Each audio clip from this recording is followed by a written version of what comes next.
লম্বা বয়ান করার মতো সময়ও নাই, মেজাজও নাই। আমার জীবনের ফার্স্ট মনে হয় স্টেজে এত সময় বসে মাইকের সামনে বয়ান করতেছি। অনেক মাহফিল থেকে আমি গাড়ি ঘুরে চলে গেছি, এমন অভ্যাস আমার আছে। কারণ কর্তৃপক্ষের কাছে আমি জবাবদিহিতা করতে হবে এমন কাজ আমি করি না।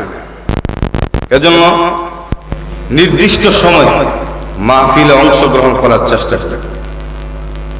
আমাকে যখন দাওয়াত করার জন্য মাদ্রাসার মুতামিম সাহেব গেছিলেন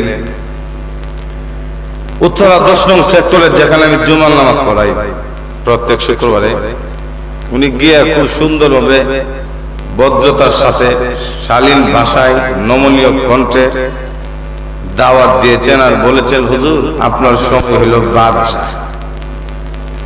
এশার নামাজের পরে।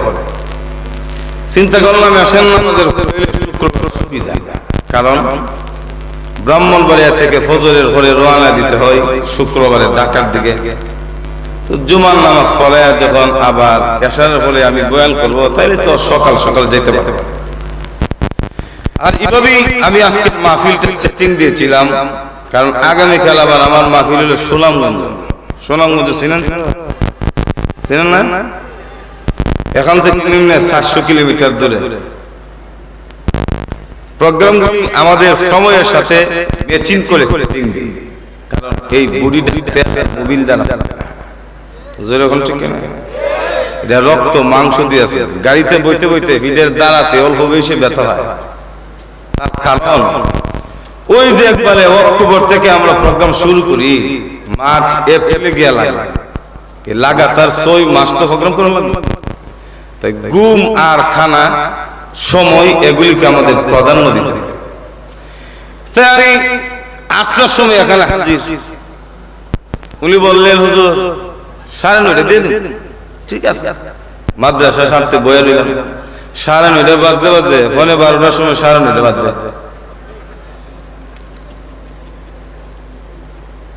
অনেক কথা ছিল বলার, অনেক বয়ান ছিল, কারণ যে বয়ান পকেটে নিয়ে আসছিলাম এগুলি বলতে গেলে নিম্নে 2.5 ঘন্টা লাগবে। 2.5 ঘন্টা বয়ান করুন না বাসার দিকে যাবেন, তো বাসার দিকে যাবার সময়।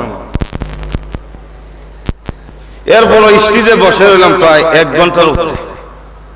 চিন্তা করলাম বয়ান করব কি করব না, যাব কি যাব না। চিন্তা করলাম আমার মুরব্বীর কথা, একদিক দিয়ে আপনারা চলে গেলে কষ্ট পাবেন, কারণ অনেক দূর থেকে আমার অনেক বক্তারা এখানে আসছে, মিডিয়ায় আইছে একটা, আমার নাম শুনছি। চিন্তা করলাম গেলে আপনারা কষ্ট পাবেন, আর একদিক দিয়ে মাদ্রাসার ফায়দা হইতে। আমার উস্তাদ বলছিলেন, মাদ্রাসার যখন ফায়দা হয় কষ্ট হইল আমরাও স্টেজে বয়া থাকি, কিন্তু এত লম্বা সময় বনা। যাই হোক, একটা কথা ভালোভাবে মনে রাখবেন, যারা লাগাতার আমরা প্রোগ্রাম করি প্রত্যেক দিন, আমাদের সময়টা প্রাধান্য। কারণ একদিন মাহফিল করে যদি আর 1 সপ্তাহ হইরা থাকতে ওই বিছানায়, 7 দিন মাহফিলের কর্তৃপক্ষ কি জবাব দেবে? আজকে কারে আসাদ ভাই আসতে পারে নাই, আমিও যদি মিষ্টি করতাম তাহলে মাহফিলের সবসময় মনে রাখবেন সময়টাকে প্রাধান্য দিবেন। কারণ আমরা মিনিটে, প্রতি মিনিটে 1 কিলোমিটার গাড়ি দৌড়াই। এখন বুঝেন কত স্পিডে গাড়ি দৌড়াই। মিনিটে কই কিলোমিটার? 1 কিলোমিটার। 1 minute 1 kilometre. এর হলো সময় আবার দিতে পারে। যাক, আমি আপনাদের এলাকার সবার কাছে পরিচিত না, কিন্তু জয়নাবাজার আমি বছরে মনে 3-4টা প্রোগ্রাম করছি। এই এলাকায় আমি প্রথম পরিচিতি লাভ করছি আমার অত্যন্ত মহব্বতের মানুষ, জয়নাবাজারের সৌদিয়া টেইলার্স এই সিদ্দিক। বেটা ঘুমাই গেছেন, নাম শুনে আইছে, হুজুর ঘুমাই গেছে গে। আমি আসতে হবে না, আপনি আইছেন না লেখেন। যাক, এরপরও যেহেতু আপনারা বসে আছেন, 1-2টা কথা বলবো, তারপরে মুনাজাত করবো। আল্লাহ তাআলা আপনাদেরকে বলার মতো, বোঝার মতো তৌফিক দান করুন, সবাই বলুন আমিন। বেশি কথা লাগে না, আসলে অনেক আলোচনা হয়েছে। আর এখন তো আমরা বয়ান নেটের ভিতরে অন্তত 30টা বিষয়ের উপর আমার বয়ান নেট হয়ে আছে, 30 সাবজেক্টের উপর বয়ান। মনে নিন দেশ এখান থেকে বাকিটা শুনলে নেবেন, কষ্ট হইল, যেহেতু মাইকের সামনে হাজির হয়েছি, সামনে আর এমন কাম করবেন না, সময় মতো দিবেন। সময় মতো দিলে প্রয়োজনে আধা ঘন্টা বেশি বয়ান করবেন, অসুবিধা নেই, কিন্তু সময় লইয়া গেলে খুব খারাপ। তো আসুন, যে আয়াতে কারিমা তেলাওয়াত করেছি, মাদ্রাসার মাহফিল, কোরআন শিক্ষার প্রতিষ্ঠান, যেখানে মানুষ তৈরি করা হয়, মানুষ তৈরি করার কারখানার নাম হচ্ছে মাদ্রাসা। জোরে এখন ঠিক না? আরো জোরে এখন। এরপর আলোচনা শুনতে আপনাদের আগ্রহ আছে না নাই? একটু ট্রাই করে লাই, ট্রাই করতাম আমি, একটু ইন্টারভিউ না দিলে তুই তো। যারা দাঁড়িয়ে আছেন বসতে হবে, আর সামনের জায়গাটা পুরা করতে হবে, তাহলে বুঝবো আগ্রহ আছে। সামনে আসতে হবে, যারা দাঁড়িয়ে আছেন বসতে হবে, আর ইচ্ছা না থাকলে চলে যেতে হবে। এই দুইটা করলে মোটামুটি মনে করবো আগ্রহ আছে।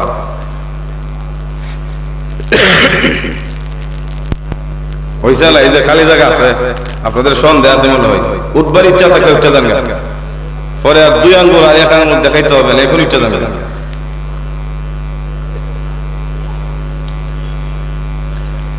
মাদ্রাসার শিক্ষা মানুষ বানানোর শিক্ষা। একটা কথা আছে না, শিক্ষাই জাতির মেরুদণ্ড। আমি বলি সব শিক্ষা না, ইসলামী শিক্ষা, কোরআনের শিক্ষাই জাতির মেরুদণ্ড। আর জোরে এটা আমার বাসার নিম পিলিরও লাগাই রাখছে, ইসলামী শিক্ষাই জাতির মেরুদণ্ড। কেন? যেই জাতির মধ্যে কোরআনের শিক্ষা নাই, সেই জাতির মানুষ হতে পারে না। হুজুর এত বড় কথা বলে, হ্যাঁ, ইউরোপ আমেরিকার দিকে তাকায় দেখেন, এদের আধুনিক শিক্ষাগত যোগ্যতা কথা বললে কয়েকটা ডায়েরি লিখে শেষ করতে হবে। আর জোরে এখন ঠিক না?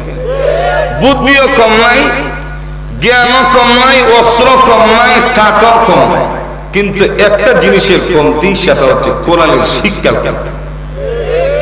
এরা এত মেধা, এই প্রযুক্তির যুগে এই জমিন থেকে 450 কিলোমিটার উপরে, 1-2 কিলোমিটার না, 450 কিলোমিটার উপরে যদি বিমান অথবা কোনো রকেটে ইলেকট্রনিক কোনো সমস্যা দেখা দেয়, এই জমিন থেকে রুমের ভেতরে রিমোটের মাধ্যমে তাদের এই ইলেকট্রনিক সমস্যার সমাধান করতে পারে।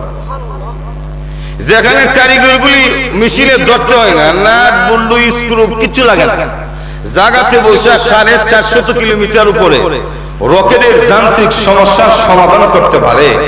মেশিন নষ্ট হয়ে গেলে ঠিক করতে পারে। এর বুদ্ধি কম না বেশি? আর জোরে কম। এত বুদ্ধি থাকার পরও লোকগুলি মানুষ হতে পারে না। কেমনে? কারণ এই জাতি কুত্তা কুত্তির চেয়ে আরো বড় নিকৃষ্ট। কেন? কুকুর এবং কুকুরের মধ্যেও পুরলিঙ্গ এবং স্ত্রীলিঙ্গ পার্থক্য করেছে। যেরকম ঠিক না?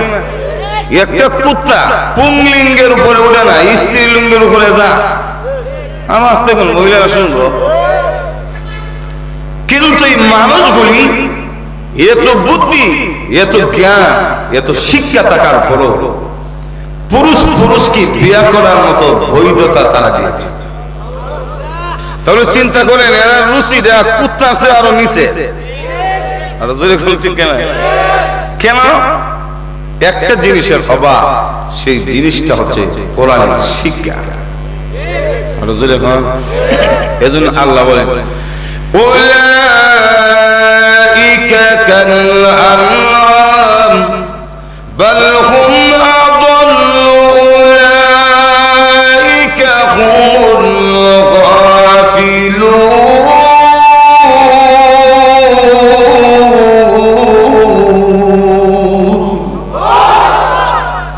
তারা চতুষ্পদ জন্তুর মতো, শুধু চতুষ্পদ জন্তু না, বাল হুম আদল, এর চেয়ে আরো নিকৃষ্ট। উলাইকা হুমুল গাফিলুন, তারাই হলো গাফেল জাতি। এত বড় নিকৃষ্ট কিসের অভাবে? কোরআনের শিক্ষার অভাবে। এজন্য এই মাদ্রাসা হচ্ছে কোরআনের শিক্ষা কেন্দ্র, মানুষ তৈরি করার, মানুষ গড়ার ফ্যাক্টরি। আর এখন ঠিক না? এজন্য আমাদের কোরআনের শিক্ষার দরকার আছে না নাই? আরো জোরে এখন কোরআনের শিক্ষার দরকার যদি হয় তাহলে ধর্মীয় শিক্ষা প্রতিষ্ঠানেরও দরকার আছে। আর জোরে বলেন। কারণ কোরআন শিখতে গেলে জগন্নাথ ভার্সিটিতে যদি গিয়ে ভর্তি হবে না, মজুরি বলেন ঠিক না? হবে। ঢাকা বিশ্ববিদ্যালয়ে গেলে কোরআন শিক্ষা হবে না, সিলেট শাহজালাল বিশ্ববিদ্যালয়ে গেলে হবে না, কারণ এরা টিচার ওই বিসমিল্লাহ শুদ্ধ করে কথা। আর জোরে বলেন ঠিক না?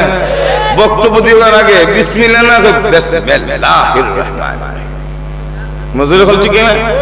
সালাম যেই লোকগুলি শুদ্ধ করে দিতে পারে না, এরা কোরআন শিখাইতে পারবো বুম মারল। তাই এই ধর্মীয় শিক্ষাকে চালু রাখতে হলে, ধর্মীয় শিক্ষায় শিক্ষিত হতে হলে ধর্মীয় শিক্ষা প্রতিষ্ঠানের দরকার আছে না নাই? আর এখন এখানে ধর্মীয় শিক্ষা দেওয়া, আর ধর্মীয় শিক্ষা গ্রন্থের নাম হচ্ছে মহাগ্রন্থ আল। সংক্ষিপ্ত ভাবে আমি কিছু ধারণা দেব। এই কোরআন শরীফ কাকে বলে? কোরআনের সাথে আমাদের সম্পর্ক রাখলে লাভটা কি? কোরআন শরীফ পড়লে শুনলে আমাদের ফায়দা কি জানার দরকার আছে না? আর জোরে বল। কোরআন বলা হয় আল কোরআন হুয়াল কিতাব আল মুনাজ্জাল আলা রাসূলিল্লাহি সাল্লাল্লাহু আলাইহি ওয়াসাল্লাম আল মাকতুব ফিল মাসাহিবে আল মানকুল আনিন নবী সাল্লাল্লাহু আলাইহি ওয়াসাল্লাম নাকলান মুতাওয়াতিরান বিলা শুবহাতিন ওয়া হুয়া নাজম ওয়াল মানা জামিআ। কোরআন শরীফ বলা হয় এমন এক শিক্ষা গ্রন্থের নাম, এমন এক ঐশী বাণী যা বিশ্ব নবীর উপরে নাজিল করা হয়েছে এবং নবীর জবান থেকে এমন ভাবে নকল করা হয়েছে যাতে কোনো ভুল নাই, সন্দেহ। আর জোরে এখন আছে? কোরআনে কোনো ভুল আসেনি। এই কোরআনে কোনো ভুল নাই। যদিও পৃথিবীর যত বড় রাইটার, কলামিস্ট, সাহিত্যিক, পণ্ডিত, গবেষক, শিক্ষিত লোক যদি আপনি দেখেন আর তিনি যদি কোনো বিষয়ে কলম ধরে লেখে, তার লিখিত গ্রন্থের ভিতরে ভুল থাকতে পারে, এটা 100%। এটা শিখানো করে। যত বড় শিক্ষিত দেখবেন তো ভূমিকা লেখকের কথা পড়তে পড়তে পড়তে পড়তে গিয়ে দেখবেন লেখা আছে আমার এই বইয়ের ভিতরে ভুল হওয়াটা স্বাভাবিক। যদি কোনো মহান ব্যক্তির চোখে আমার এই লিখিত গ্রন্থে ভুল ধরা পড়ে আমাকে অবগত করবেন, পরবর্তী সংস্করণে এটা আমি শুদ্ধ করে নেব এবং এর বিনিময়ে আপনাকে আন্তরিক জানাতে বাধ্য থাকি। আমরা আস্তে কোন মহিলা শুনবো, কিন্তু বেটা ডিগ্রি নিয়ে আছে অক্সফোর্ড বিশ্ববিদ্যালয় থেকে। আর যখন ঠিক না, কিন্তু আল্লাহ এত বড় মহান প্রজ্ঞাবান, কোরআন শরীফের শুরুতেই বলেন আমার কিতাবে কোনো ভুল নাই। আসেনি? আল্লাহ কোরআনে বলেন যালিকাল কিতাবু লা রাইবা ফীহি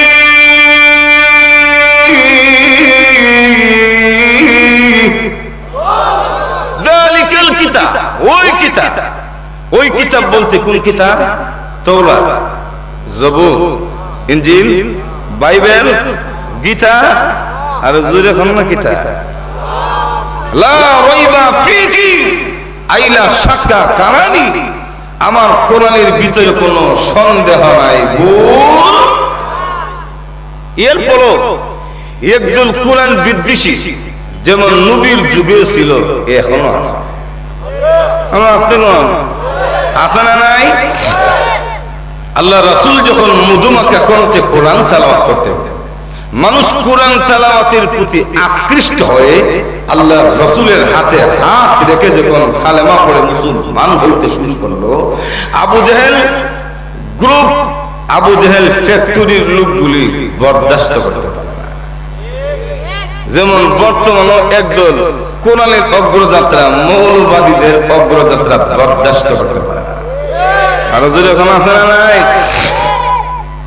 যারা মৌলবাদীদের উত্থান, কোরআনওয়ালাদের উত্থান, ধর্ম শিক্ষার অগ্রযাত্রা বরদাস্ত করতে পারে না, বুঝতে হবে তারা আবু জাহেল কোম্পানির লোক।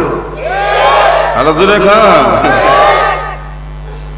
এই পরিস্থিতিতে আল্লাহ রাব্বুল আলামিন আল্লাহ রাসূলের উপরে আয়াত নাযিল করে জানিয়ে দিলেন, ওগো নবীজি, আম ইয়াকুলুনা ইফতারা কুল ফাতু বিসূরাতিন মিন মিসলিহি ওয়াদউ মান ইসতাতা'তুম মিন দুনিল্লাহি ইন কুনতুম সাদিকিন। আল্লাহু আকবার। আল্লাহ রাসূলকে বলে, ও নবী, আপনার উপরে যে কোরআন নাযিল করেছি এই গ্রন্থের ব্যাপারে তারা সন্দেহ করে যে এটা আমার কিতাব না, মানুষে লেখছে। তাহলে বলুন তো, ফাতু বিসূরাতিন মিন মিসলি, কোরআন শরীফের ছোট একটা সূরার মতো সূরা তোমরা বানায়া নিয়ে আসো। ফাতু বিসূরাতিন, তিনের মধ্যে যে তানবিন আছে, মক্তবে হোসেন না, দুই জবর দুই জের দুই ফেসকে তানবিন বলে। মজুরে বলছে কি এই তানবিন নাহুর কিতাবের মধ্যে 5 প্রকার উল্লেখ করা হয়েছে। এর মধ্যে একটার নাম হচ্ছে তানবীরে তানকির।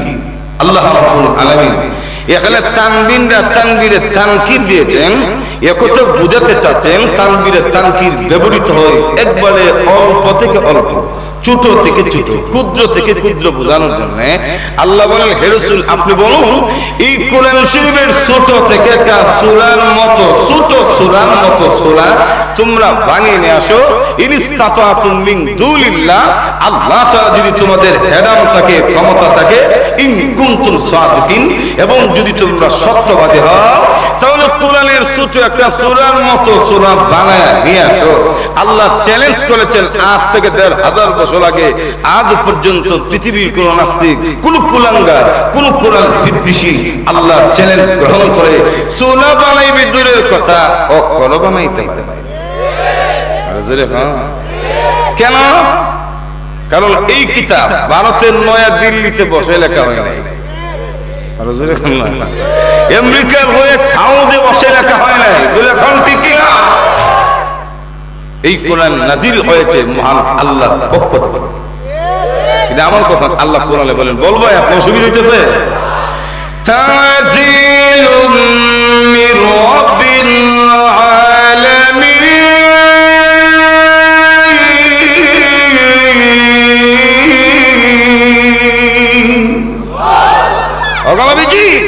এই কোরআন নাজিল হয়েছে মির রাব্বিল আলামিন, সমগ্র জগতের প্রতিপালক মহান আল্লাহর পক্ষ থেকে। জোরে বলেন সুবহানাল্লাহ।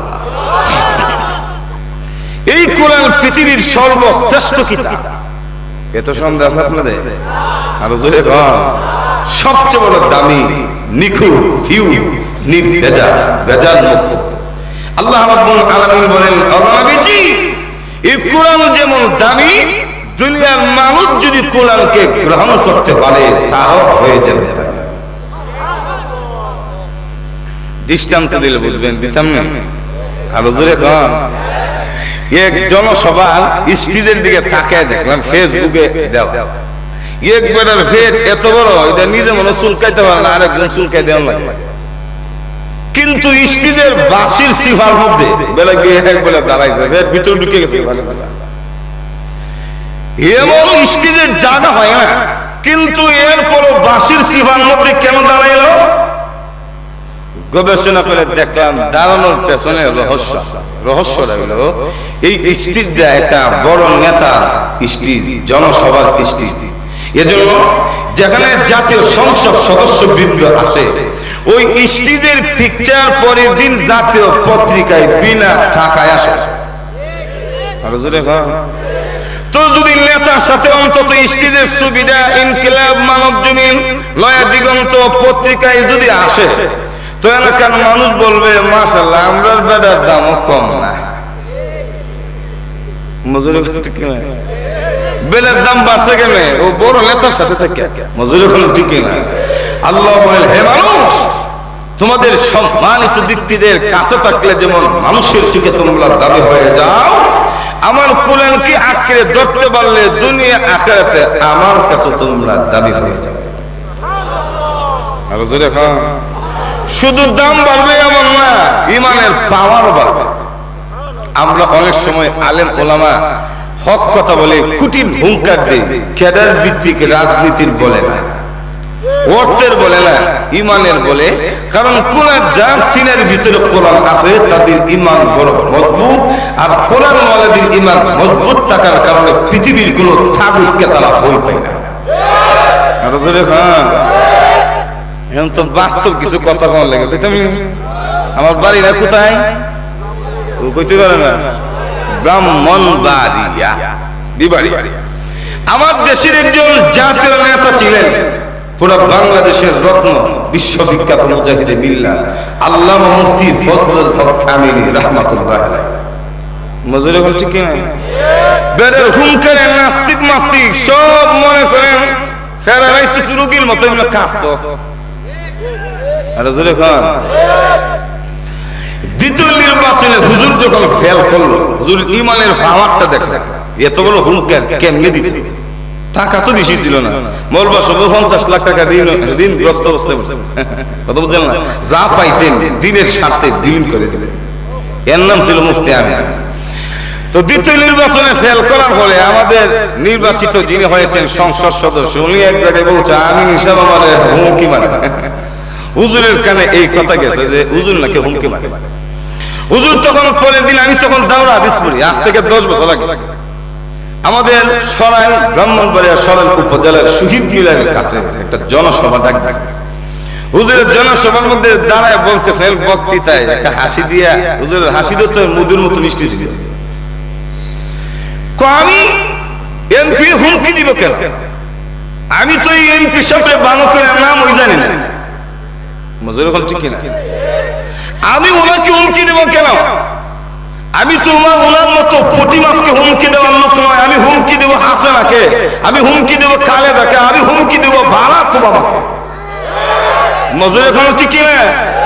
বাস্তবিক আমি সব পৃথিবীতে থাকতে বিল কেলেন চন্নাকারে আমেরিকা 1 মাসের সফর লাগাইছে। আমরা খোঁজ নিয়ে দেখলাম হুজুরি তখন বলছিলেন যে বাংলাদেশের বিমান বন্দর থেকে আমেরিকা ফেরত পাঠানো হবে। এই যে একটা হুঙ্কার দিল আমেরিকার বেড়া দেশে, হোয়াট ইজ আমি নি কে আবার আমার এত বড় হুঙ্কার, সুবহানাল্লাহ বলবেন না। পরবর্তীতে 1 মাসের শহর সংক্ষিপ্ত করে 1 সপ্তাহ 15 দিনের ভিতরে ভাগছে। এত বড় একজন দেশের পাওয়ারফুল সুপার পাওয়ার আমেরিকার লোকের হুঙ্কার মারণ, বারাক ওবামার নামলে এমন হুঙ্কার মারণ, এটা অর্থের বিনিময়ে নয়, ইমানের বলে। আর এখন ঠিক না, এজন্য আল্লাহ ওয়ালারা কথা বলে ইমানের বলে। আর ইমান বাড়ে কিসের বলে? কোরআনের বলে। আমরা তো কোরআন পড়ার টাইম নাই, পত্রিকা পড়ার টাইম আছে। মজুরি হল ঠিক না? স্টার জলসা দেখবার টাইম আছে, জি বাংলা দেখবার টাইম আছে, শাস্ত্রলে বসে আড্ডা দেওয়ার টাইম আছে, মগর কোরআন পড়বার টাইম নেই। ইমান বাড়বো কেমন? এটা তো যুদ্ধ ধরেছিল, আরো কম বসু। আল্লাহ কোরআনে বলে وَإِذَا تُلِيَتْ عَلَيْهِمْ آيَاتُهُ زَادَتْهُمْ إِيمَانًا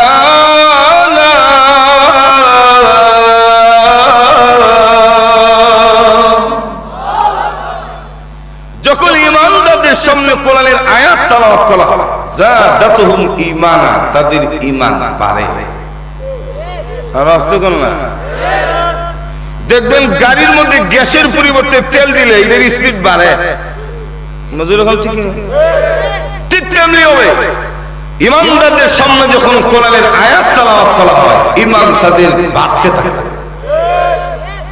কোরআন শুনলে ঈমান বাড়ছে এমন বাস্তব প্রমাণ বহু আছে, দিতাম নেই আরো জোরে বলে দিন।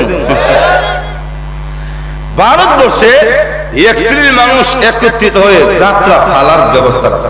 যাত্রা ফালা পর্যন্ত এর আধুনিক নাম হলো হাউজিং বাম্পার, আবার আরেকটু নাম আছে ডিজিটাল, এটার নাম হলো ডেজিকনশন। মজুরি হল ঠিক না? আমরা দেশের যুবক ভাইরা ইয়া আল্লাহ বিয়ে শাদীর মধ্যে ডেজিকনশন, খতনে সুন্নতের মধ্যে ডেজিকনশন। আর যদি এখন ঠিক না, ওই দিন আমি বিরতি দেখলাম ইয়া আল্লাহ মা নিয়ে একসাথে নাচতেছে ডেজিকনশন। তো যেই মান মেয়ের সামনে ডাল দেয় সেই মান মেয়ে তো আনুষ্কার মতো কলা বাগানি যাবে। আর ঠিক কি? কারণ গাই গুলে ঘি, মা গুলে জি। ফ্যাক্টরিটা যদি ভালো তো মাল ভালো সাপ্লাই হবে। আনাস্তে কোন ঠিক আপনারা কিনা একটা সিরামিক্স আর কেলা কি এদের মেশিনে যদি সমস্যা থাকে মান কিতা ভালোইব আর মেশিন যদি ভালো হয় মানও খুব ফিউ কোম্পানি পক্ষ থেকে যখন সারপ্রাইজ দেওয়া হবে যে কোনো লোক এটা কিনে নিতে কোনো প্রশ্নই করতো না মাল খুব ভালো নেওয়া যায় আর জোরে এখন ঠিক কিনে অসুবিধা দিতেছে না তো আর জোরে খাওয়া তো এমন একটা হাউজিং বাম্পার যাত্রা হওয়ার ব্যবস্থা ইসলাম তো বলে যাত্রা মাত্রা এগুলি করার অনুমতি দেওয়া আর জোরে খাওয়া কেন কারণ শরীয়তের উল্টা যত কাজ আছে এগুলি ইসলাম সাপোর্ট করে আর এগুলি বাধা দেওয়া আমরা ইমানের দায়িত্ব এটা আমার কথা না কারণ আল্লাহর কোরআনের আয়াত কইতাম নেই কুনতুম খায়রা উম্মাতিন উখরিজাত লিন-নাস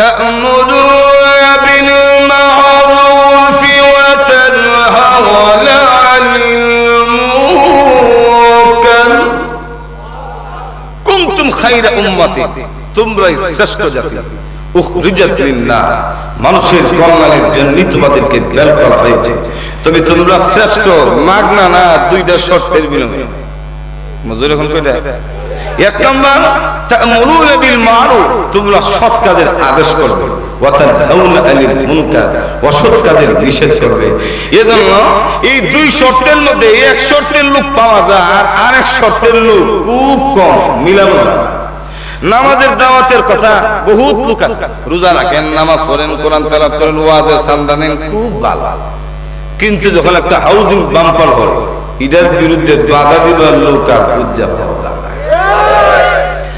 এই দেশে যখন শিরকি সংস্কৃতি যে কোন ব্যক্তির ভাস্কর্য হত্যা করার জন্য শরীয়ত নিষিদ্ধ বাধা দেওয়ার জন্য নেতা পাওয়া যায় না উলামায়ে কেরামকে গুনতে হয় বলে কোনো ঠিক কিনা তখন মোল্লা না এটা আমরা কাম না এটা হুজুররা মজুর এখন ঠিক কিনা হুজুররা শুধু মুসলমান আর আপনারা কি তা গায়রে মুসলমান খায়রা উম্মাতিন উখরিজাত লিন-নাস তা'মুরুনা বিল মা'রুফ ওয়া তানহাউনা আনিল মুনকার সৎ কাজের আদেশ অসৎ কাজের নিষেধ করা এটা প্রত্যেকটা মুমিনের ঈমানি দায়িত্ব জোরে কোন ঠিক কিনা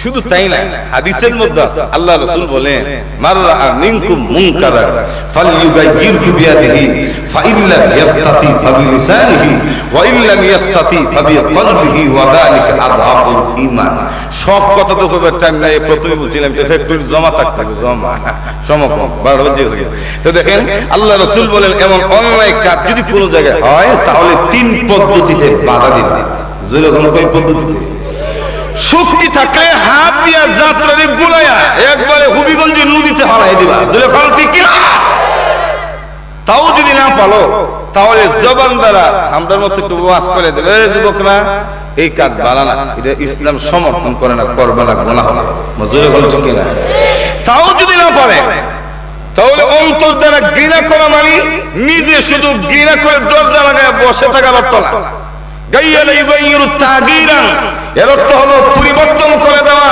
অর্থাৎ আপনি পারেন না আপনার এলাকায় যেই নেতা বাস করে যেই পাওয়ারফুল ব্যক্তি বাস করে তার কাছে গিয়ে এই অশ্লীলতার বিরুদ্ধে কোরআন সুন্নাহ এটা সাপোর্ট করে না এই কথা বুঝাইয়ে নেতারা লাগায় এগুলি বন্ধ করে দেওয়ার নাম হলো অন্তর দ্বারা গিলা করা জুড়ে খল ঠিক কিনা তো এলাকার মধ্যে একজন মাওলানা সাহেব আছে উনি চিন্তা করলো উত্তম শ্রেষ্ঠ উম্মত এমন না অসৎ কাজের বাধা দিতে হবে আর অসৎ কাজের বাধা দেওয়া তো ইমানি দায়িত্ব শক্তি থাকলে হাত দিয়া মজুর এখন ঠিক না তো হাত দিয়ে বাধা দিব কেমনে মাওলানা সাহেবের তো দোষের অভাব নাই মজুর এখন ঠিক না আমরা যদি লাঠি দিয়া কাউকে বাড়ি দেই দিতে দিইব মাগার জঙ্গিবাদের মামলা লিখতে দিই আর জুর এখন ঠিক না আর যারা সত্যিকারের জঙ্গি অপরাধী এদেরকে মিডিয়ার সামনে জঙ্গি বলে প্রকাশ করতে খুব লজ্জা লাগে তো হুজুর চিন্তা করলেন আরে বাবা হাত দিয়ে বাধা দেওয়ার দরকার নাই জঙ্গিবাদীর ফাইল ডিডি পারতাম না তো জবান দিয়া তো জবান দিয়ে অত যাত্রা হওয়ার স্টেজে বন্ধ করার বাধা দেওয়ার কোনো সুযোগ নাই, কারণ হক কথা তো মসজিদের মিম্বরে অনেক সময় বলা যায় না। আর যখন ঠিক কিনা ইমাম সাহেব যদি সুদের ওয়াজ করে, সুদখোর যদি মসজিদের সভাপতি হয়, ওনারও বলে তো ফার্মার বোমার মতো গিয়ে হয়। আর যখন ঠিক কিনা ঘুষির ওয়াজ করলে, ঘুষখোর যদি সেক্রেটারি হয়, ওনারও বলে তো অ্যাটম বোমার মতো গিয়ে হয়। আর যখন ঠিক কিনা মাদকের বিরুদ্ধে ওয়াজ করলে, যারা ইসলাম সাপোর্ট করে না, এই ওয়াজ যদি করে আর কৃষি আর যদি মাদক পান করার সাথে সম্পৃক্ত থাকে, ওনারও বলে তো মনে করে ক্ষেপণাস্ত্রের মতো গিয়ে বলে। তখন ফলের দিন হুজুরের বিরুদ্ধে আন্দোলন, হুজুরটা আগে বেলা আছে, এখন রাজনীতি মানে সব বলার টাইম নাই, অনেক কথা ছিল। যাক, হুজুর চিন্তা করলেন থাকতো বাবা, বাড়ি দিয়েও জঙ্গি মামলা খায় লাভ নাই, আর জবান দিয়ে বললেন মানতো না, ফিনচি মিচি খায় চোখ মুখ লাল করে থাকবো, গেলে আলো ধাক্কা ধুক্কা মারতে পারে। লম্বা একটা পাগড়ি লাগে, জুব্বা লাগে, হিকমত অবলম্বন করেছেন, কারণ উলামায়ে কেরামকে আল্লাহ হিকমত দিয়েছেন, যে হিকমত জেনারেল শিক্ষিতদের কাছে নাই। কেমনে হিকমত করতে বলি? আরো জোরে খান। ভারতবর্ষে বাদশাহ আকবরের জামানায়, কথা বলছেন, একজন মন্ত্রী ছিল বীরবল, হিন্দু, এটা নরেন্দ্র মোদীর গোষ্ঠীর লোক। নরেন্দ্র মোদী যেমন মুসলিম বিদ্বেষী, এই বীরবল মন্ত্রী কট্টর মুসলিম বিদ্বেষী ছিল। আরেকজন মোল্লা ছিল, মৌলানা সাহেব, মোল্লা দুপিয়াজ। তো ওনার এক অধিবেশনে মুসলিম এক মহিলা, কথা বলছেন, সিল্লি মারছে, এমন সিল্লি। বাদশাহ তখন বলে, আরে মহিলার কণ্ঠ আমার সদস্যদের মধ্যে কেউ ব্যথা হয়েছে না, এই বীরবল দেখো তো দেখো তো কে কাঁদে। গিয়ে দেখে এক মুসলিম মহিলা কান্না করে। আরে কেন কান্না? কই যে বিছা, মহিলারা কিন্তু বিছা এই যে বিলি বিলি বিলি বিলি করে হারে, সিনে বিছা কোন আপনারা? মহিলারা অনেক আছে, বিছা কামড় দিবার আগে হন মারে, মজুরি কোন ঠিক কিনা? বিছা দিকা এই মুসলিম বোনের আর হুঁশ নাই। এই বীরবল কট্টর মুসলিম বিদ্বেষী গিয়ে বলতেছে, স্যার এই মুসলিম বোনরে বিছা কামড় দিছে। তো বাদশা বলতেছে, বিছা কামড় দিলে করার কি চিকিৎসা? টেনশন করতে হবে না, আমি বিষ নামাইতে পারি। কেমনে? নামাইতে গেলে আমার দুইটা টুট লাগাইয়া, সুমা দিয়া, টুট দিয়া, টাইনা বিষ নামাইলাম। বিষ কি তো সুমা দিয়া নামা? আর জোরে খান। এদিক দিয়ে ওই যে মোল্লা দুধ পেঁয়াজ আলেম মৌলানা সাহেব, উনি চিন্তা করতেছে, কি রে, এত এমনি কট্টর মুসলিম বিদ্বেষী, আমার মুসলিম বোনের শরীরে এসে টুট লাগাইবে, এটা তো মানে নেওয়া যায় না। মজুর এখন ঠিক না, কিন্তু বাদশা হুকুম করেছে, এটা তো বাধা দেওয়া যায় না। মজুর এখন ঠিক না, বাদশা কই বলছে তাহলে বিষ্ণু আমার সুমা দিয়া, এখন যদি বাধা দিই তাহলে তো বাদশার বিরুদ্ধে যায়। মজুর এখন ঠিক না, ওই মোল্লারা যে হিকমত জানে এটা কইতেছে। তখন এই মৌলানা সাহেব চিন্তা করলো, মুসলিম বোন কেন, একজন হিন্দু বোনের সম্ভ্রম রক্ষা করতে এটা মুসলমানদের দায়িত্ব। আর জোরে খান, এজন্য উলামায়ে কেরাম দর্শনের বিরুদ্ধে কঠিন আন্দোলন করে। আর জোরে খান না। তো মোল্লা দুপিয়াজ চিন্তা করে, বাধা দিয়ে বাদশার হুকুম মান্য হয়, বাদশা এটা মানবে না।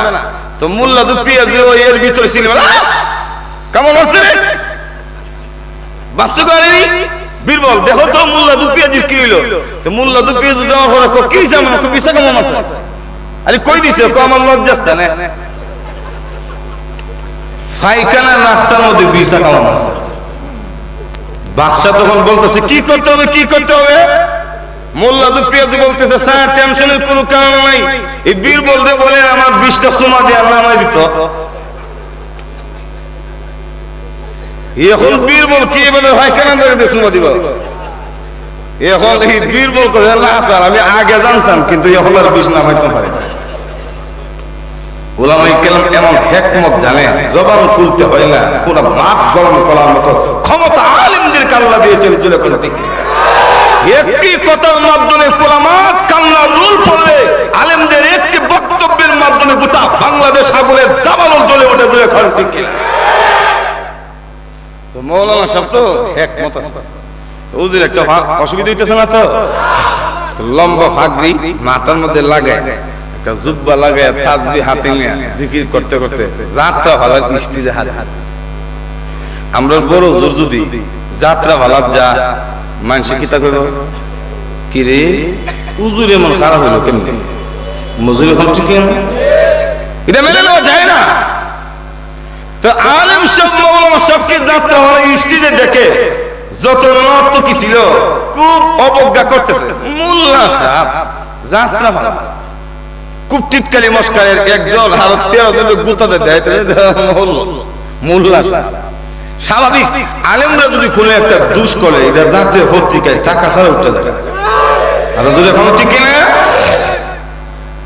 তো সব যুবক তো সমান না, এমনি এক দুটো যুবক দাঁড়ায় কই নর্তকীর দল তোরা চিনো শুনিকে এত লাফালাফি করতেছিস কেন, তোদেরকে আনছি টাকা দিয়া নাচবে গাইবে আমাদেরকে একটু আকর্ষণ করবে, টাকা নিয়ে যাবে, চিনস তোর বাপে চিনস।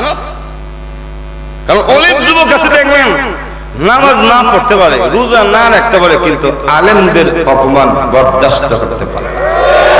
আর এখন ঠিক কি অনেক জায়গায় মসজিদের ইমাম সাহেবের গাঁজা খোরা সুৎকুটি মিল্লা হাল্লা লইতেছে, আলেমদের যুবক দাও রেডি করে তৈরি রাখছে। আর যদি এখন ঠিক না এই হুজুরে ভালো লাগবে তো গর্দান ভাড়ায় দিন, আর হুজুর এখন ঠিক না এমনি যুবক চিনস হুজুর গান শোনার মানুষ না, আমাদের এলাকার বড় হুজুর। হয়তো তিনি মসজিদ মাদ্রাসার কালেকশনের জন্য বের হয়েছে, বেশি টাকা পাওয়ার জন্য। মুরব্বী মানুষ চোখে তেমন দেখে না, বেশি মানুষ দেখে চান্দা করার জন্য আসছে বেশি টাকা পাইতে। কিছু টাকা দিলে হুজুর চলে যাবে, এখানে থাকবে না। এমনি একজনকে হুজুর নিন 100 রুপিয়া। তো হুজুর যখন টাকা দেখছে, মানুষ তো টাকা দেখলে অন্তত একটু হাসি টাসি দেয়। হুজুর চেহারা লাল করে গায়ে টাকা গেল, হুজুর আমরা তো ভাবছি আপনি আইছেন, এটা তো এই জায়গা না, আপনার জায়গা না, এটা গান যাত্রা গান। হুজুর টাকা নেওয়ার জন্য আসি নাই, আমি জেনে বুঝি এখানে এসেছি, তোমরা যে যাত্রা গান দিচ্ছ জানি, কিন্তু আসার কারণ হলো আমি চাই এই তোমাদের যাত্রা পালার আমার কণ্ঠেটা গান শোনা, আমি কি গান শোনাইতে চাই। মৌলানা সব যদি বলে যে গান শোনাইব অস্তিত্ব ঠিক থাকবো, এমনি তো নাচরা বুড়ি আরো হয়েছে দুলের বাড়ি। আর হুজুর এখন ঠিক না, একজনে দেখ যদি গান গাইতেছে হুজুর দেয়ালা, কারণ এই বেটা যদি এখানে থাকে লম্বা পাঞ্জাবি আর টুপি দেখলে নর্তকীরা নাই চলতো না, গানও ছাড়তো না, একটু লজ্জা লজ্জা লাগবে। মজুর এখন ঠিক না, হুজুর ঠিক আছে আপনি গান গায়ালেন, আজকে আপনি যদি উদ্বোধন করি, সময় মাত্র 5 মিনিট। যেরকম কয় মিনিট আর হুজুরে তো হুজুরে তখন গেছে গান গাইতে মাঞ্জা মঞ্জা দিয়ে মাইকের সামনে গানও টান দিব, আপনারা কি কোন গানও টান দিব। আর হুজুরে হুজুরে আউযু বিল্লাহ বিসমিল্লাহ বলে কোরআন শরীফ তেলাওয়াত শুরু করে দিয়েছেন। ইয়াসিন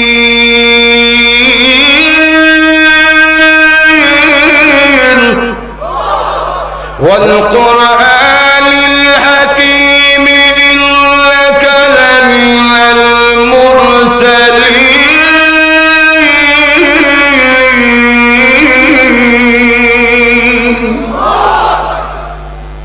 তেলাওয়াত এমন তেলাওয়াত, সময় দিছিল 5 মিনিট, কোন দিক দিয়ে যে 5 মিনিট গেছে কারো খবর নাই। আল্লাহু আকবার বলবেন না, আরো জোরে সময় দিছিল কয় মিনিট। এখন যত নর্তকী টর্তকী আছেন, যত বিচারক, যত ব্যবস্থাপক, কেউ কোনো কথা বলে না, ইশারা দেয় না, চৌকো ফাতি দেয় না, শুধু এমন পলক্ষীন দৃষ্টিতে হুজুরের দিকে তাকায় আছে। আর জোরে এখন না, আর জোরে এখন।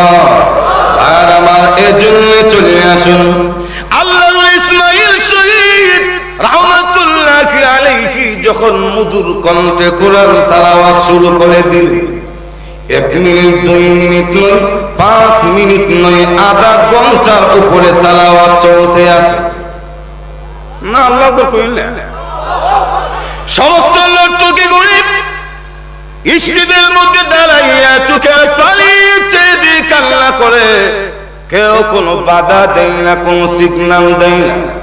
সকলে দাঁড়াইয়া বিনাইয়া বিনাইয়া কান্না করে এমন ভাবে কাঁদতে শুরু করেছে, দেখা যায় যেন তাদের চোখের মধ্যে ঝর্ণার মতো পানি জারি হইয়া গেছে। প্রত্যেকের নর্তকী কাঁদে, কেউ কোনো বাধা দেয়নি, কর্তৃপক্ষ কোনো সিগন্যাল দেয়নি। আল্লাহর ওলি ইসমাঈল আলেমে শহীদ আলেমে রব্বানী ইসমাঈল শহীদ রাহমাতুল্লাহি আলাইহি সুললিত কণ্ঠে দীর্ঘ সময় তেলাওয়াত করার পরে হঠাৎ করে কুরআন তেলাওয়াত তিনি বন্ধ করে স্টেজ থেকে নিচে নেমে গেলেন, মসজিদের দিকে দৌড়াইতে শুরু করেছে। ইতিহাস প্রমাণ করি যতগুলি নর্তকী স্টেজের মধ্যে হাজির ছিল, একজন বাদ নাই। হুজুরের পেছনে পেছনে আওলাকে সে পাগলের বেশে দৌড়াইতে শুরু করেছে। হুজুরের সামনে গিয়ে বলে, হুজুর কেন গো আপনি কোরআন তেলাওয়াত বন্ধ করে দিলেন, আরো কেন আপনি তেলাওয়াত করলেন না? আল্লাহু আকবার জোরে বলেন। যেখানে টাইম দিছিল 5 মিনিট, আধা ঘন্টার উপরে তেলাওয়াত, এরপরে বলে আরো কেন করলেন না? তাহলে বোঝা গেল কোরআন তেলাওয়াত দর্শে না। মজুর এখন ঠিক না? লক্ষ্য করে দেখুন, আমার উস্তাদ মুহতারাম আল্লামা জুবাইর আহমদ আনসারী রাহমাতুল্লাহি আলাইহি একটা ঘটনা শুনিয়েছিলেন। তখন বাংলাদেশের পল্লী বন্ধু হুসাইন মুহাম্মদ এরশাদ ক্ষমতায় ছিল। গোটা পৃথিবীর সমস্ত ধর্মীয় গ্রন্থগুলি তেলাওয়াত করার জন্য আমেরিকাতে একটা আন্তর্জাতিক কনফারেন্সের ব্যবস্থা করা হয়েছে। গীতা পড়বে, বাইবেল পড়বে, তাওরাত পড়বে, জবুর তেলাওয়াত করবে, ইনজিল তেলাওয়াত করবে। মুসলমানের পক্ষ থেকে আল্লাহর কোরআন তেলাওয়াত করার জন্য ইন্টারন্যাশনাল কারি আব্দুল বাসেতকে দাওয়াত করা হয়েছে। তিনি আল্লাহর কোরআন তেলাওয়াত করবেন। ধর্মীয় গ্রন্থগুলি একে একে তেলাওয়াতের পরে মুসলমানদের পক্ষ থেকে কোরআন তেলাওয়াতের জন্য কারি আব্দুল বাসেত রাহমাতুল্লাহি আলাইহিকে যখন আহ্বান করা হলো, কারি সাহেবরা কিন্তু তুলনামূলক একটু ফুসফাস বেশি করে, আস্তে করে ঠিক একটু কাশি দিব, রুমালটা একটু মাফলাটা একটু ঠিক করবে, মাইকটা একটু ঠিক করবে, একটু কাশি কুশি দিয়া টুপি দিয়া মানজা মঞ্জা লয়া এরপরে তেলাওয়াত মজুরি হলো ঠিক কিনা? তো ধর্মীয় গ্রন্থ তেলাওয়াতের মেয়াদ মাত্র 3 মিনিট। যেরকম করে বেটা মাইকের সামনে বসে 3 মিনিট যখন স্টার্ট শুরু হইলো, বেটা তখন কাশি মাসি দিয়ে ঠিকঠাক করতে করতে গেল 1 মিনিট। আনাসে কই মিনিট তখন বেটা তেলাওয়াত করে, আউযু বিল্লাহি মিনাশ শাইতানির রাজীম, বিসমিল্লাহির রহমানির রহিম।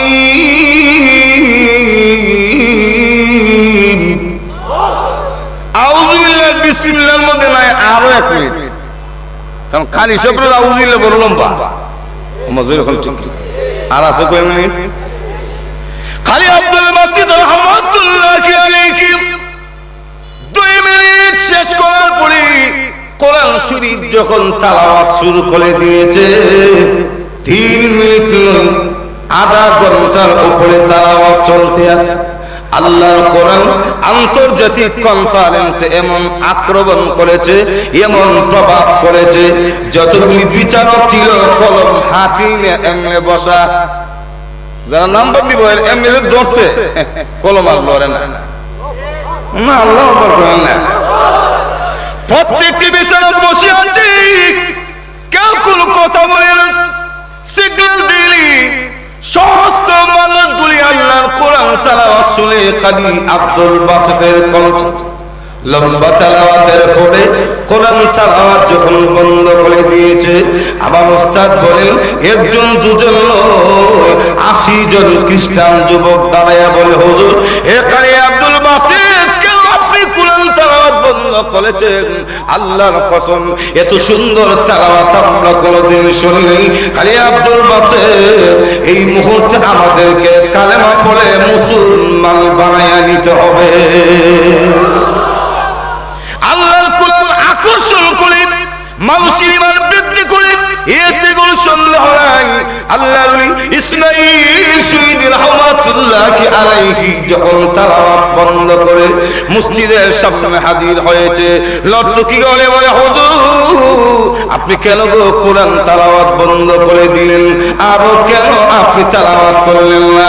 আল্লাহর ওলি ইসমাঈল শহীদ বলে, শোনো, আমি যখন কোরআন তেলাওয়াত করি হঠাৎ করে শুনতে পেরেছি মুয়াজ্জিনের কণ্ঠে মসজিদের মিনার থেকে আযানের ধ্বনি। মুয়াজ্জিন রেখে রেখে বলে, হাইয়া আলাস সালাহ, হাইয়া আলাল ফালাহ, ইমানদাররা আয় নামাজের দিকে চলে আয়, কল্যাণের দিকে চলে আয়। আমি যখন কোরআন তেলাওয়াতের ভিতরে মুয়াজ্জিনের কণ্ঠে আযান শুনেছি, আমি আর কোরআন পড়তে পারি না। কেন জানি? এই মুহূর্তে কোরআন তেলাওয়াতের চেয়ে নামাজ আদায় করার গুরুত্ব আল্লাহর কাছে কোটি কোটি গুণ বেশি। কারণ আল্লাহ বলেছেন, ইল্লাস সালাতা কানাত আলাল মুমিনিনা কিতাবান মাওকুতা, নিশ্চয়ই যত সময় নামাজ আদায় করা মুমিনের উপর ওয়াজিব। মজুর এখন ঠিক, কিন্তু আমরা তো এমন মুসল্লি, নামাজের গুরুত্ব দেই না, সময়ের গুরুত্ব দেই না। দান কাটে অথবা কাজ লাগলে নামাজের খবর থাকে না। আর জুরে এলাকা কোথায় নেই, হুজুর গেছে বাসার মধ্যে ঘুমাইতে, রাত্রে 11টার সময় হুজুরের বাসার মধ্যে বেডে শুয়ে শুয়ে শুনে পাশের বাড়ি থেকে ঘর থেকে কাকামাতি সালাম বারবার কে জানে উচ্চারণ করতেছে। হুজুর কি রে, এশারের নামাজ যদি অন্তত কাজা হয়ে থাকে তো কাকামাতি সালাম একামত একবার বলবে, বারবার কেন? উঠছে, উঠে গিয়ে দেখে ও পাশের ঘরের চাচা বাড়ির আঙ্গিনায় নামাজের মুসল্লা পিছিয়ে নামাজ পড়ে। তো নামাজ পড়ানোর পরে চাচা এত বারবার কাকামাতি সালাম কেন? বাতিজা শুনে রাখছো? জি আমি তো ঘুমাই আসলাম শুনছি। শোনো বাতিজা, ওই যে দান কাটা লাগলো বৈশাখ মাস, ফজরের নামাজ পড়ে যে ঘর থেকে বের হইলাম, যোহর আসর মাগরিব এশা সব কাজা এখন রাত্রের 11টার সময় সবগুলির জমায় একসাথে স্টার্ট করে। মজুর এখন ঠিক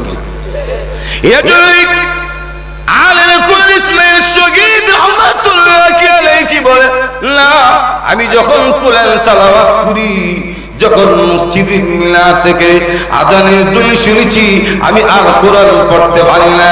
কেন জানি? এই মুহূর্তে কোরআন তেলাওয়াতের চেয়ে আল্লাহ পাওনা দেওয়া নামাজের গুরুত্ব কোটি কোটি গুণ বেশি।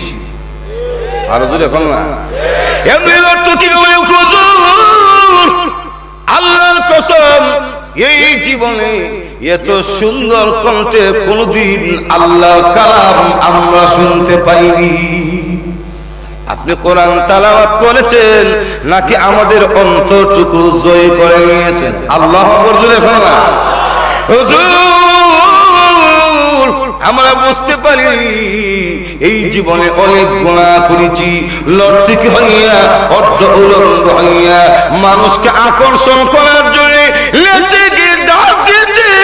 এতে আমরা আমাদের ঈমান নষ্ট করেছি, আমরা আমাদের আমল নষ্ট করেছি।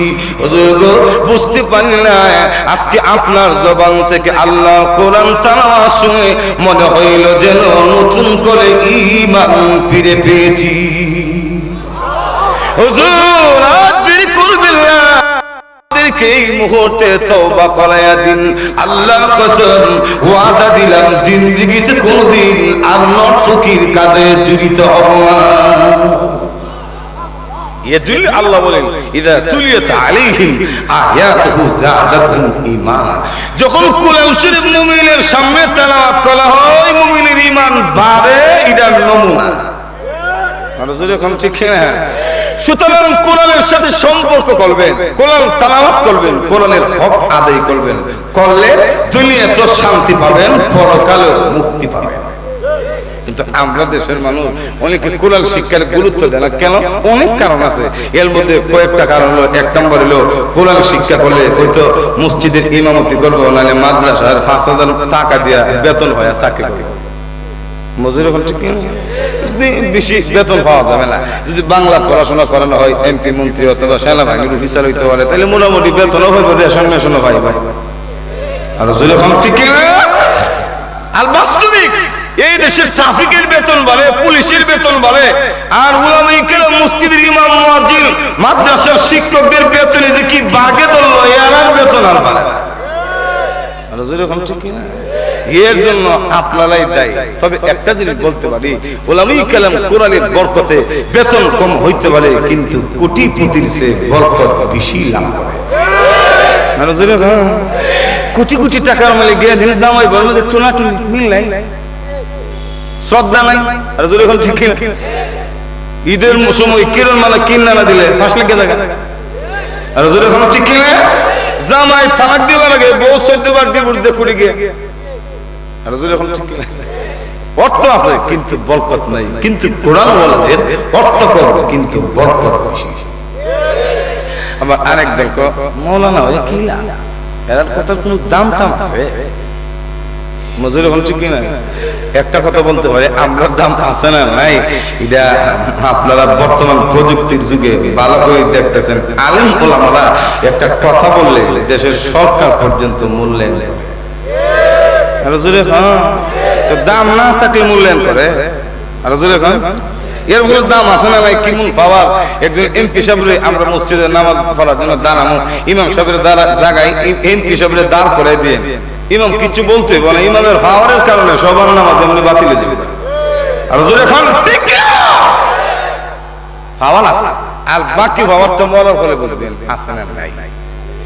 আর দুনিয়াতে যত বড় এমপি হোক, যত বড় কোটিপতি হোক, আমাদের বাংলাদেশের সংবিধান অনুযায়ী আমরা যতটুকু দেখতেছি রাজাকারের মামলাটা খুব খারাপ মামলা। আর যদি ঠিক কিনা এমপির শাসও যদি রাজাকারের মামলা প্রকাশিত হয়, শাসা বা হলে বাঁচাতে পারে। আর যদি ঠিক কিনা তুমি কে এমপি বা হলে বাঁচাতে পারো না। কিন্তু কোরআনওয়ালা এত পাওয়ার, এত মর্যাদা আল্লাহ দিবেন, কিয়ামতের ময়দানে জাহান্নাম ওয়াজিব হয়ে গেল যদি হাফিজ কোরআন, আলেমে কোরআন কে বলে আল্লাহ লোকটা আমার মাফ করে দিন, আল্লাহ রাসূল বলেন মাফ করতে আল্লাহ বাধ্য হবে। নজরে মান ক্বারাআল কুরআনা ওয়া হাফিজাহু আদখালাহুল্লাহুল জান্নাতা ওয়া শাফাহু ফি আশারাতিন মিন আহলি বাইতিহি কুল্লুহুম কাদ ইস্তাওজাবাল্লাহ। আমার নবী বিশ্ব নবী রাহমাতুল লিল আলামিন বলেন, যে ব্যক্তি দুনিয়ার জীবনে কোরআন তেলাওয়াত করবে ও হাফিজাহু কোরআন শরীফকে বুকে ধারণ করবে, আদখালাহুল্লাহুল জান্নাতা আল্লাহ রাব্বুল আলামিন এমন মর্যাদা দান করবে, জান্নাতের মালিক বানায় দিবে। শুধু তাই নয়, ওয়া শাফাহু ফি আশারাতিন মিন আহলি বাইতিহি তার পরিবার থেকে এমন 10টা লোকের সুপারিশ করে আল্লাহ তুই জান্নাতে নিয়ে যাবে, যেই 10টা লোকের উপরে জাহান্নাম ওয়াজিব হইয়া গেছে। রাজা করলে বাঁচিতে হল আর জাহান্নাম ওয়াজিব সিল মেরে দিছে। হাফিজুল কোরআন এমন 10টা লয়ে যাবে। শুধু তাই নয়, আল্লাহর নবীর হাদিস আওয়াস ইবনে মালিক থেকে হাদিস বর্ণিত, নবীজি বলেন কিয়ামতের ময়দানে আলেম ওলামাকে আল্লাহ বিশেষ মর্যাদা দান করবে। কেমন পাওয়ার থাকবে? নবীজি বলেন কিয়ামতের ময়দানে জিবরাইল আলাইহিস সালাম 3 বার আল্লাহর পক্ষ থেকে আলেম ওলামাকে আহ্বান করবে, হে উলামায়ে কেরাম, হাসরের ময়দানে তোমরা যে যেখানে আছো সকলে তোমরা একত্রিত হয়ে যাও। আল্লাহর রাসূল বলেন জিবরাইল আলাইহিস সালাম যখন 3 বার ঘোষণা দিবি, সমস্ত উলামায়ে কেরাম হাসরের মাঠের চতুর্দিক থেকে একত্রিত হয়ে গেলে আল্লাহ তখন বলবে উলামায়ে কেরাম, হে কুরআনওয়ালারা যাও তোমরা জান্নাতের ভিতরে প্রবেশ হয়ে যাও। তো খুশির সংবাদ শুনলে কেউ রুশ থাকবে। আর এখন যদি আমরা এই মাদ্রাসার মাহফিলের প্রধান গিরের কথা বলি যে যে যাবেন তাকে 10,000 টাকা দেওয়া হবে, আমার তো মনে হয় আপনাদের দৌড়দৌড়ির কারণে শুধু বাচ্চারা ফানার তলে মেরে যাবে। আর কারণ খুশি সংবাদ শুনলে, সুসংবাদ শুনলে কার আগে কে গ্রহণ করবে? মজুর আল্লাহ যখন বলে যাও জান্নাতের ভিতরে যাও, সমস্ত উলামায়ে কেরাম তখন জান্নাতের দিকে ঝুঁকে যাবে। এমনি দূর দেওয়ার জন্য যখন রেডি হবে একটু সামনের দিকে ঝুঁকে যাবে, আল্লাহ বলবেন উলামায়ে কেরাম রে না, এখনো জান্নাতে যাওয়ার সময় হয় না, দাঁড়াও। এমনি আলেম ওলামা দাঁড়িয়ে যাবে, আল্লাহ রেখে বলবে উলামায়ে কেরাম বলো দুনিয়ার জীবনে তোমাদের যত আত্মীয় স্বজন ছিল, যত বন্ধু বান্ধব ছিল, আজকে ময়দানে হাসরে দেখলে তোমরা চিনবে কি? আমরা আমাদের বন্ধু বান্ধব চিনতাম না, তসলায় দরে দেখা সিলের জন্য তো চেহারা লাগে না, কণ্ঠ শুনলেছি না। আজকে ওয়াজ থেকে গিয়া বাসায় ডাক দিবে আব্দুল্লাহ দরজা খোল, তা আপনার ছেলে গীতা মেঘলেক দিয়ে চেহারা দিককে গীত করলো না, কণ্ঠ শুনলই আমার বললাম না স্বামী দেন তাড়াতাড়ি আব্বাইছে মজুর কণ্ঠ। তাহলে দুনিয়াতে যদি কণ্ঠ শুনলে চিনা যায়, কিয়ামতের ময়দানে চেহারা দেখলে তো ডাবল চিনা যাবে। আরো জোরে ওলামায়ে কেরাম বলবে প্রভু গো কেন চিনব না, অবশ্যই আমরা চিনব। আল্লাহ তখন বলবে ওলামায়ে কেরাম যদি তোমরা চিনতে পারো, আজকে ময়দানে হাসরের চতুর্দিক থেকে তন্ন তন্ন করে তোমাদের আত্মদেরকে বের করো। আল্লাহর নবী বলেন ওলামায়ে কেরাম তখন দৌড়াইয়া আত্মস্বজন যারা ছিল সবাইকে একত্রিত করে আল্লাহর সামনে যখন নিয়ে আসবে, আল্লাহ তখন বলবে ও ওলামায়ে কেরাম শোনো, দুনিয়ার জীবনে তোমরা আমার দ্বীন প্রতিষ্ঠা করার জন্য অল্প বেতনের মাধ্যমে টাওয়ার বানানোর স্বপ্ন ছিল না, সিরামিক সিট বানানোর ফ্যাক্টরি বানানোর স্বপ্ন ছিল না, কিন্তু আমার দ্বীন প্রতিষ্ঠা করার স্বপ্ন তোমাদের অন্তরের মধ্যে লালন করেছো। এই যে অল্প বেতন পেয়ে আমার দ্বীনের জন্য সংগ্রাম করেছো, ইলমে দ্বীন অর্জন করেছো, আমি আল্লাহ ওই দিকে তাকাইয়া তোমাদেরকে বিশেষ মর্যাদা দিলাম, তোমাদের সকল আত্মদেরকে আমি আল্লাহর জান্নাতে যাওয়ার পারমিশন দিয়ে দিলাম। ওই দিন বুঝবেন মৌলবী কি চিজ মজুর এখন ঠিক না, দুনিয়াতে দাম নাই কিন্তু পরকালে মৌলবাদী ছাড়া উপায় নাই। দুনিয়াতে যারা আমরা মৌলবাদী বলো, মিড ইন পাকিস্তান বলো, তখন তোমরা দেখলো চিন্তাম না সারা ঘুরাইলাম মজুর এখন ঠিক না। মান আমিলা সালিহা ফালিনাফসিহি ওয়া মান আসাআ ফাআলাইহা, যে ব্যক্তি ভালো করে নিজের জন্য করে, যে খারাপ করে নিজের জন্য করে, দুনিয়াতে আমরা জঙ্গি কইবা, রাষ্ট্রদ্রোহী কইবা, তোমরা এত টাকা খরচ কি লিগে হাসান করে চিন্তাম আর যখন ঠিক না। আল্লাহ রাব্বুল আলামিন আমাদের সবাইকে আলেম ওলামার সাথে থেকে ধর্মীয় শিক্ষা প্রতিষ্ঠানের সাথে আন্তরিক মহব্বত থেকে ঈমানি দায়িত্বটুকু পালন করার তৌফিক দান করুন, সকলে বলুন আমিন। আর জোরে বলুন আমিন। আমরা সবাই নিজেরা কোরআন পড়বো, ছেলে মেয়েদেরকে কোরআন শিক্ষা দিব। আল্লাহ তাআলা আমাদেরকে এই কথাগুলোকে বলে বুঝার আমল করার তৌফিক দান করুন।